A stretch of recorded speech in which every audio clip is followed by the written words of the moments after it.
بسم اللہ الرحمن الرحیم۔ اللہ تبارک و تعالیٰ کے نام سے شروع جو بڑا مہربان اور نہایت رحم کرنے والا ہے۔ اسلام کے ہر دور میں مسلمانوں پر طرح طرح کے ظلم و ستم کیے گئے اور مسلمانوں کو اللہ تبارک و تعالیٰ کی ذات اور ایمان سے دور کرنے کی ناکام کوششیں کی گئی، لیکن جو سچا مسلمان ہوتا ہے وہ اپنا سب کچھ تو لٹا دیتا ہے، لیکن وہ اپنے سچے رب کو کبھی نہیں چھوڑتا۔ اس مسلمان کا سب کچھ اس کا حقیقی مالک اللہ عز و جل ہوتا ہے۔ یہی وجہ ہے کہ اللہ تبارک و تعالیٰ اپنے بندے سے 70 ماؤں سے بھی زیادہ پیار کرتا ہے۔ ایسا ہی ایک ایمان افروز واقعہ آج کی اس ویڈیو میں ہم آپ کو بتائیں گے کہ کس طرح ایک خاتون نے اپنا سب کچھ اپنے سچے رب پر قربان کر دیا۔ پیارے دوستو، یہ ایمان افروز واقعہ فرعون کی بیوی کا ہے۔ آج کی اس ویڈیو میں ہم آپ کو بتائیں گے کہ دنیا کے سب سے بڑے جابر اور ظالم جو کہ خدائی کا دعوے دار تھا، اس کے باوجود بھی اس کی بیوی کس طرح اللہ تبارک و تعالیٰ کی وحدانیت پر ایمان لے کے آئی۔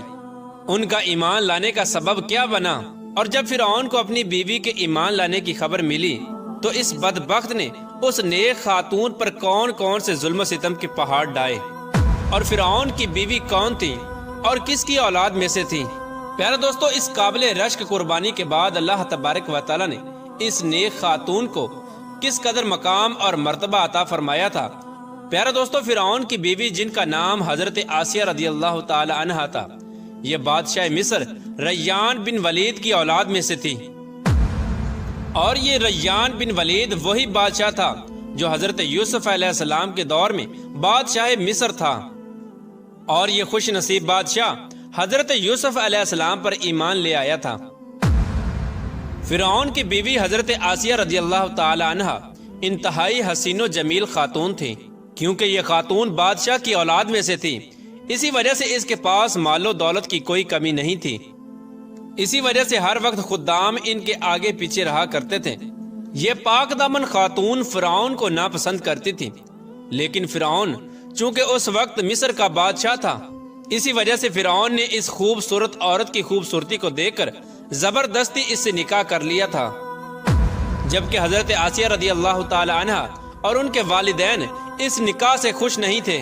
لیکن انہوں نے حالات کی مجبوری کی وجہ سے حضرت آسیہ رضی اللہ تعالی عنہ کا نکاح فرعون سے کر دیا تھا۔ پیارے دوستو، فرعون کو حکومت و سلطنت اور مال و دولت کی کثرت اور طاقت کے نشے نے حد سے زیادہ مغرور اور بے لگام بنا دیا تھا۔ اس طرح اس بدبخت کافر نے ہزاروں بنی اسرائیل کے لوگوں کو اپنا غلام بنا کے رکھا ہوا تھا اور ان پر طرح طرح کے ظلم کرتا تھا۔ چونکہ اس بدبخت نے خدائی کا دعویٰ کر رکھا تھا، اسی لیے وہ تمام انسانوں کو اپنا غلام تصور کرتا تھا اور ان معصوم لوگوں کے ساتھ جانوروں جیسا سلوک کرتا تھا۔ چنانچہ وقت یوں ہی تیز رفتاری کے ساتھ چلتا رہا،